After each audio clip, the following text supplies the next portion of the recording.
জয় গুরু বাপ, জয় মা তারা। প্রত্যেক দিনের ন্যায় আমি ঠিক তোমাদের মধ্যে এই সময় চলে এলাম। আমি শুভঙ্কর শাস্ত্রী। আজ যে বিষয়ে আলোচনা, বর্তমান সমাজে তন্ত্র ঘরে ঘরে সবাই শিখছে এবং তন্ত্র চর্চা ব্যাপক বৃদ্ধির কারণ। প্রত্যেকেই তোমরা নেপসেপশনে দেখেছো তন্ত্র সবাই কি করতে পারে না করতে পারে না। প্রথমেই আগে জানাবো, বর্তমানে তন্ত্রের এমন একটা নেশা দাঁড়িয়ে গেছে যে তন্ত্রের আধ্যাত্মিকতা ইউটিউবে বলো, এতে ফেসবুকে বলো, বহু বহু তান্ত্রিক যেইগুলি ভাবে তন্ত্র সাধনায় মানে মনোমুগ্ধ হয়ে বসেছে, কিন্তু তার মধ্যে 90% এর মধ্যেও 10% কজন সিদ্ধি আছে সেটা ভগবান জানেন। কিন্তু শিখছে, তারপরে তন্ত্র সাধনা করাটা তো কোনো মানে সহজ বিষয় নয়, বা তন্ত্র সাধনা কি সবাই করতে পারে? এই জন্য তার জন্মছক অবশ্যই তার দেখা দরকার, যে কিন্তু ধর্মছক বিচার করা অবশ্যই দরকার। তন্ত্রে ব্যর্থতা চর্চার কারণ, তার দুটো কারণ আছে। এক, প্রথমত তন্ত্র কেউ ভালোবাসে, তন্ত্রে এগুলো শিখতে এবং নিজের রক্ষার জন্য। আমার কাছে বহু শিষ্যরা আছে যারা নিজের রক্ষার জন্য, নিজের কার্যের জন্য, নিজের সাধনার জন্য তন্ত্র সাধনায় এসেছে। তার জীবনে সাধনাটা মাস্ট, তন্ত্রিক ক্রিয়াকলাপটা অতি মাস্ট নয়। সাধনা আর কাম্যক্রিয়া দুটো কখনো এক নয়।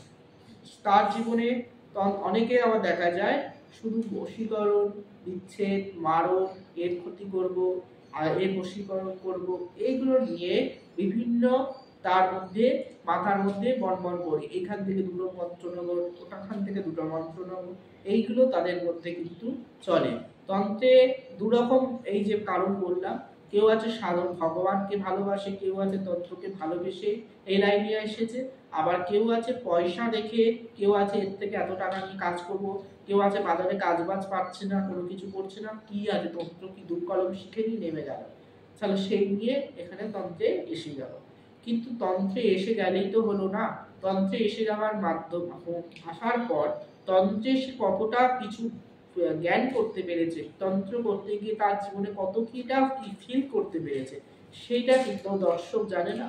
দর্শক প্রত্যেককে বিশ্বাস করে যাচ্ছে, কম হোক বেশি হোক, কিন্তু দর্শক তারপর কারোর কাছে রেজাল্ট পাচ্ছে আর কারোর কাছে বা পাচ্ছে না।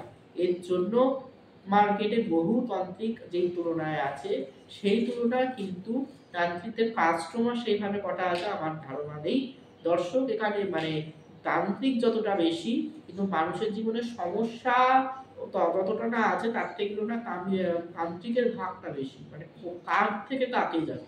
আগেকার দিনে দেখা যেত মানে 10টা জায়গা খুঁজলে তবে যদি একটা প্রকৃত তান্ত্রিক, এখন ঘরে ঘরে তান্ত্রিক। প্রথম তন্ত্র চর্চা যারা ছোট থেকে যদি এই জগতের সঙ্গে তার যদি আগ্রহ ফিল না থাকে, যাদের বংশ পরম্পরা যদি এই লাইনের সঙ্গে যুক্ত না থাকে, এবং যারা ভগবানের তন্ত্রে প্রথমে আসা মানে কোনো রকম ভাবে শয়তানি শক্তির করে সে সাধনার প্রতি ন্যাকটা থাকবে না। যে প্রথমেই মনে করে যদি এসে আমি ব্ল্যাক ম্যাজিক করব, কেউ প্রথমেই এসে মনে করে যদি আমি বগাবগি শিখবো, কেউ প্রথমে এসে মনে করলো আমি পুতুল ক্রিয়া শিখবো, তার জন্য তন্ত্র সাধনা বা তন্ত্র ক্রিয়াকলাপ না, ওই দুদিনের পুঁথিগত জ্ঞান শিখে বাজারে কিছুদিন পরে তাকে চলে যেতে হবে। কেন?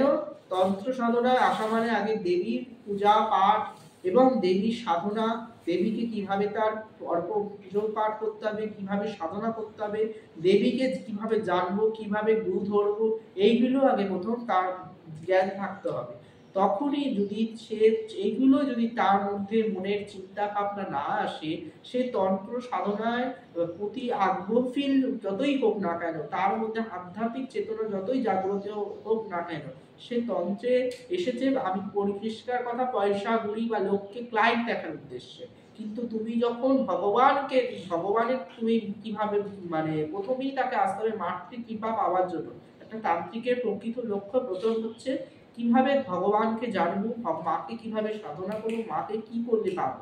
এই নেশাটা যদি না জাগে, তার জন্য তন্ত্র সাধনা সে যতই শিখুক না কেন, তার হাতে একটি বশীকরণ কর্ম কি, যে কোনো কর্ম কি ঠিকঠাক সঠিক জানা সত্ত্বেও কাজ হতে চাইবে না, তখনই মানুষ কিন্তু প্রতারিত, মানুষ তখন সেখান থেকে সে মানে তার কাছ থেকে উপকৃত পায় না। কেন? তার হাতটাই সোজা হয়নি, সে যতই করুক না কেন তার হাতটার মধ্যে ভগবানের আশীর্বাদ নেই, ভগবানের সঙ্গে তার কোনো কানেক্ট নেই, ভগবানকে সে ভালোবাসে না, সে নিজের স্বার্থে নিজেকে ভালোবাসে, দুটো মন্ত্র নিয়ে সে করছে না। ভগবান তার জন্য কেনই বা মানুষের কৃপা করে, ভগবানের জন্য তো সে কোনো কিছুই ভাবে না। তাহলে এই হচ্ছে বিষয়। আর যারা ব্ল্যাক ম্যাজিক তাহলে কি তার করতে পারে না, কালাজাত কি করতে পারে না, যখন মায়ের কৃপা সে পাচ্ছে, দেবীর আশীর্বাদে এবং গুরুর আশীর্বাদে সে আস্তে আস্তে তন্ত্রের সবকিছুই একটা পর্যায়ের পর সব কিন্তু সে উপলব্ধ করবে এবং সে কিন্তু সমস্ত কিছু সে কিন্তু পাবে আস্তে আস্তে। এতটাই ক্রিয়া তার কাছে এসে যাবে, সে ক্রিয়া মানে তার জন্য ক্রিয়ার জন্য এখানে ওখানে তার ছুটতে লাগে না। কিন্তু তন্ত্রের যে চর্চা যে ব্যাপক হারে বৃদ্ধি হওয়া পর বিভিন্ন পডকাস্ট চ্যানেলে বিভিন্ন ডায়লগ বাজি গল্প করা আর সাধনা করা দুটো কিন্তু সম্পূর্ণ এক নয়। আমার প্রোগ্রামে আমি দেড়ফুটিয়া নিয়ে বলেছিলাম, আরো দু একজনের প্রোগ্রাম দেখলাম দেড়ফুটিয়া নিয়ে, অনেকে বলছে দেড়ফুটিয়া নাকি কোনো বাচ্চার নাকি 1.5 ফুট বাচ্চার নাকি হাড় দিয়ে সাধনা হয়। সে না জেনে না বুঝে ইউটিউবে একটা বড় একটা যে কোনো মিডিয়া জগতে কি করে বলে এইসব কথা আমার ধারণার বাইরে। আর সেইটাই ভাবি, কিছু না পড়াশোনা করে, তন্ত্র কিন্তু পড়াশোনা করতে হয় না, পুরো মাথা ফাঁকা কলসি নিয়ে মাঠে নেমে সেগুলো কিন্তু ভুলভাল বক্তব্য দর্শককে শুনিয়ে, আর দর্শক তন্ত্র ইন্টারেস্ট হতে পারে সবকিছুই, তুমি কালকে রেল চালাতে তোমার ইচ্ছা হতেই পারে, কিন্তু তোমার জন্য রেলটা কি হবে কি সেটা আগে জানতে হবে। তোমার ঘরে বসে যেমন রেল চালানো যায় না, তন্ত্র তেমন ঘরে বসে করা যায় না। তন্ত্র করতে গেলে তোমাকে ঘর ছেড়ে বেরোতে হবে, জায়গায় গিয়ে সাধনা করতে হবে, নির্দিষ্ট সময় জব ধ্যান করতে হবে। আজকে ফেসবুক করব, ইউটিউব করব, করে তন্ত্র করব, এগুলো করে কিন্তু আমার তান্ত্রিক হওয়া যাবে। আজকে হয়তো শুনতে কারো খারাপ লাগতে পারে, তাই আমি প্রত্যেকেই বলবো তন্ত্র সাধনা করতে পারো, কিন্তু আমি প্রত্যেকেই বলবো আগে ভগবানকে যে ভালোবেসেছো, ভগবানকে যে নিয়ে থাকো, তবেই সে তন্ত্রে এসো, তবেই তোমার জীবনে তন্ত্র কি বা ব্ল্যাক ম্যাজিক কি বা সবই হবে। কিন্তু যে ভগবানকে বাদ দিয়ে যদি মনে করছো আমি এসবের দরকার নেই, আমি সংসার করবো, বউ বাচ্চা দেখবো, সমস্ত কিছু করবো, তার সঙ্গে তন্ত্র করবো, এই যদি মনোবৃত চিন্তা থাকে, তাহলে আমি বলবো তন্ত্র শিখে যেতে পারো, কিন্তু তোমার হাতে তাবিজ কবচটা কতটা মানুষের কার্যকারিতা করবে সেটা একটা সন্দেহজনক। আজকে এই অবধি, প্রত্যেকে ভালো থাকো, সুস্থ থাকো। জয় গুরুবার, জয় গুরু।